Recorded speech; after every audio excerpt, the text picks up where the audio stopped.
What's good, everyone? This is your boy DJ's Raw Uncut Truth, give you that raw content that you deservedly need. And today I wanted to talk about something that's very important.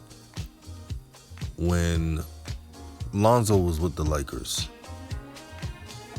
Lavar stated multiple times that he plays his best, meaning Lonzo plays his best when you chew him out, when you hold him accountable. He said all that. No matter what you think about LaVar, no matter if you think he's a loud parent or whatever, he is totally right. Just look at before he was in the NBA. He was making layups. He was pushing the pace. And I know there are going to be shines in the comment section saying, well, it's not the NBA. I get all that. But basic things like making free throws, making contested layups, Lonzo did that. He had no problem in doing that before he went to the NBA. Something happened.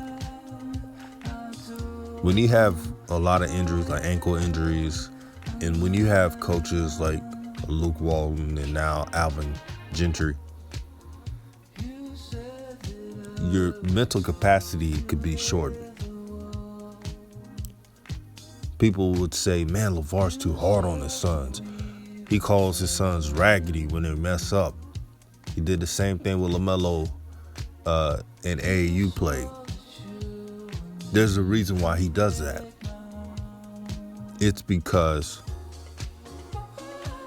he knows that his sons will play their best when their backs are against the wall. Here's my problem with the Pelicans. They're too, They coddle their players. They're doing it with Zion. They want to play everybody in the moon. They're playing the whole world with their roster. They have no identity. And some of it's Lonzo's fault. Lonzo sometimes needs to stop playing hot potato with the ball. Like sometimes he'll pass the ball to this player. They pass the ball to him to initiate the offense. He'll pass it right back to them. On that second pass, he needs to drive. That's what he needs to do. He needs to drive and focus. I mean, he doesn't have to be AI with the dribble. He doesn't have to be James Harden on the dribble drive. Right now, he looks about 6'6", 210 right now. He's gained weight. He's strong. Matter of fact, last night when he drove to the basket, I mean, he nearly knocked out John Morant. Now, that should have been a foul called on John Morant, but the officials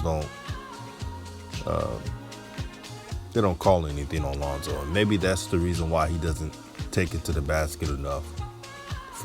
I think it's a fear of making free throws, as well as him realizing that he's not going to get a call. Remember, Lonzo Ball, no matter what you say about him, and even haters like Ticket TV, aka Christopher Moore, and others, Lonzo Ball has one of the highest IQs in the NBA. It's not even close. The only players that have as much IQ as him is like LeBron, Rondo, Chris Paul, those type of players. But Lonzo's IQ is up there. Since his IQ is so high, his mind tells him don't do something that he's not good at. So his mind is telling him not to attack the basket enough. Lonzo's in the pendulum swing right now because he got to get his bag. But in his mind, he keeps telling himself, oh, it's not about stats. Well, stats get you paid. If Zoe was scoring about 13 points and had more assists, nobody would say anything. we're all dealing with reality right now. And reality says that it's time for him to worry about him as well as winning. You can have both. You could have getting yours and also winning. They make it seem like you can't worry about yourself and win at the same time. That is a lie. The Pelicans on paper, because you never know with these games, have the easiest remaining schedule left. They got to take advantage of it. The Pelicans got to move the ball more. Stop being stagnant on offense.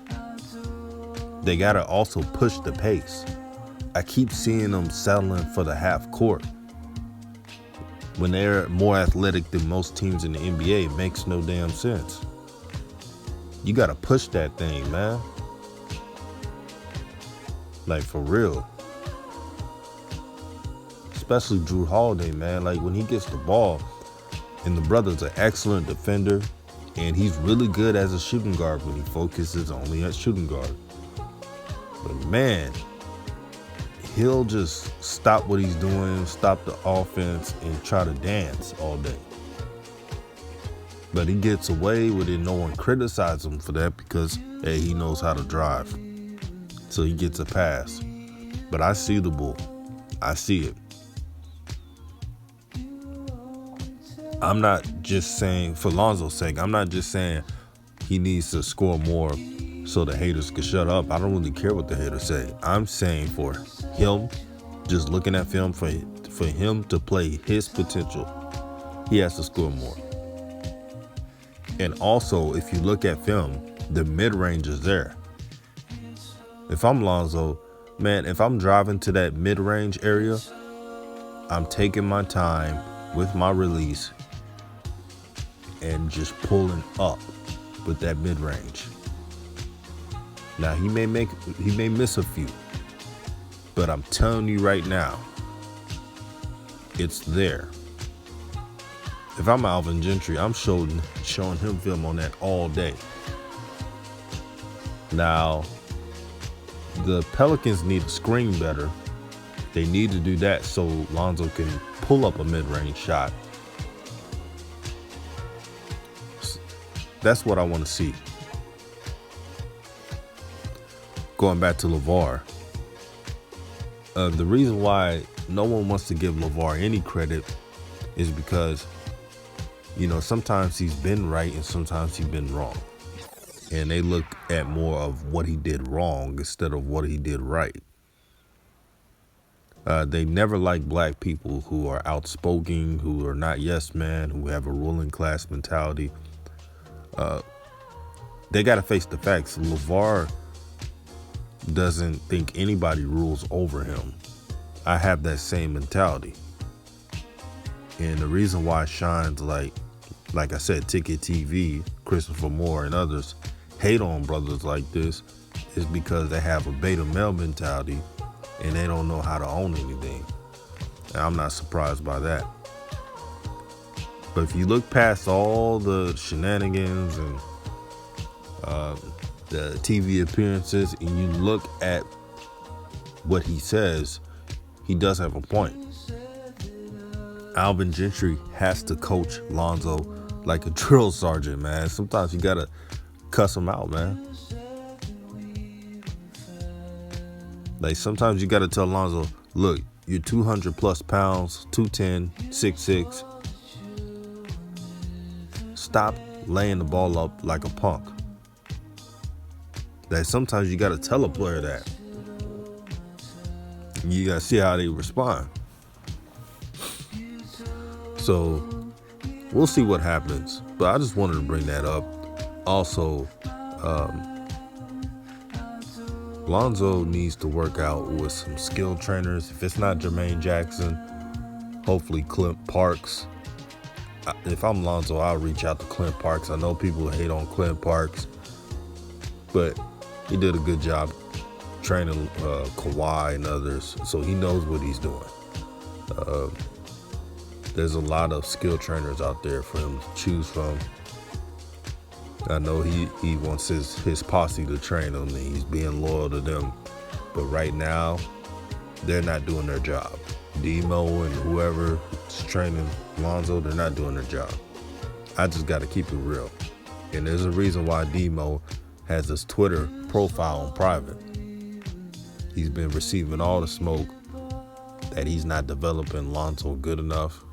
The reason why he became Lonzo's trainer is because they've been good friends and Lavar trusts him. But this is where Lavar is wrong. It doesn't matter who you trust. If they're not getting the job done, you got to hire somebody else. I mean, you can still keep Demo around to be the manager side, but the training part, no. You got to get you some real dogs. So that's all I'm going to say. Also, be on the lookout on the video. I'm going to make a video about Lonzo and Chauncey Billups, how their careers mirror each other. And before you shine, say, oh, he's not Chauncey Billups.